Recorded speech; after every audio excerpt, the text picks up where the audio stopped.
So my lyrics been a long time waiting for you. And then you push me away. Painkillers for breakfast. I ain't feeling the day. I'm fucking. Yo l'équipe, donc on se retrouve aujourd'hui pour une nouvelle vidéo, donc les pronostics de ce samedi. Donc on va commencer tout simplement par le premier match, donc tout simplement Braunschweig contre Hamburger. Donc si on regarde le classement, on peut voir que Hamburger est premier et leur opposant est 16e. Si on regarde les derniers tête-à-tête, on peut voir qu'à l'extérieur, c'est 2 nuls, 1 défaite et 2 victoires pour Hamburger.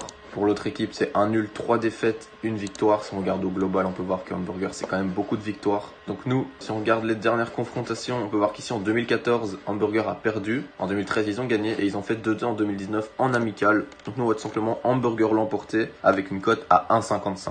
Pour le deuxième match, il s'agit tout simplement de Paderborn contre Würzburger, donc les Kickers. Donc si on regarde le classement, on peut voir que Paderborn est 10e, Würzburger est dernier du classement, donc avec seulement 9 petits points. Si on regarde à domicile, on peut voir que Paderborn est 9e, à l'extérieur, les Kickers sont 16e. Si on regarde les derniers tête-à-tête à domicile, on peut voir que c'est 3 victoires, 1 match nul, 1 défaite pour Paderborn. À l'extérieur, c'est 4 défaites pour 1 victoire pour les Kickers. Et si on regarde au global, la dernière fois, c'était Paderborn qui a gagné 3-2 en 2017 et c'était 0-0 en 2018. Donc nous, on voit tout simplement une victoire de Paderborn cotée à 1,60.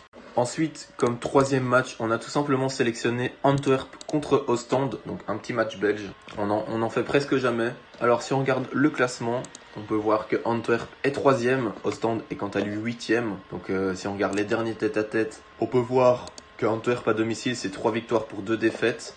Ostende à l'extérieur c'est 3 défaites pour 2 victoires. Donc un magnifique 1-2 contre le club de Bruges. Si on regarde les dernières confrontations de Antwerp face à Ostende, on peut voir qu'Antwerp l'a remporté 3 fois où il y a eu 2 matchs nuls sur les 5 dernières confrontations. Donc nous on voit tout simplement Antwerp l'emporter avec une cote à 1,89.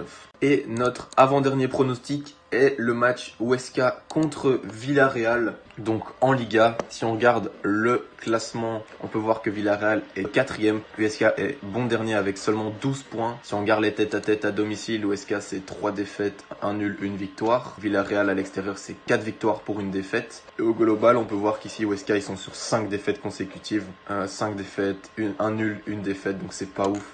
Alors que Villarreal, ils sont sur 4 victoires consécutives et un match nul. Donc nous, on voit bien Villarreal l'emporter avec une cote à 1,85. Après, faites attention parce qu'en général, quand une équipe enchaîne les défaites comme ça, il se peut qu'à un moment, elle gagne. Donc faites attention sur ce match. Mais nous, on voit plutôt une victoire de Villarreal. Et on se retrouve déjà avec notre dernier match de ce samedi. Donc en Série A, Udinese contre l'Inter. Donc si on regarde le classement, on peut voir que l'Inter est un deuxième de leur classement, tout simplement incroyable. Udinese est 15e. Donc si on regarde les derniers tête-à-tête, on peut voir que Udinese, ils sont sur 2 nuls et 3 défaites. L'Inter, ils sont sur 3 victoires, 1 nul, 1 défaite. Si on regarde le classement général, les dernières confrontations, je veux dire, on voit qu'ils sont à 4 victoires sur 5 de l'Inter face à Udinese et un match nul ici le 4 mai 2019. Donc nous on voit tout simplement l'Inter gagner pour pourquoi pas aller chercher la première place avec une cote à 1,57. Merci d'avoir regardé la vidéo, ça fait toujours plaisir et à la prochaine.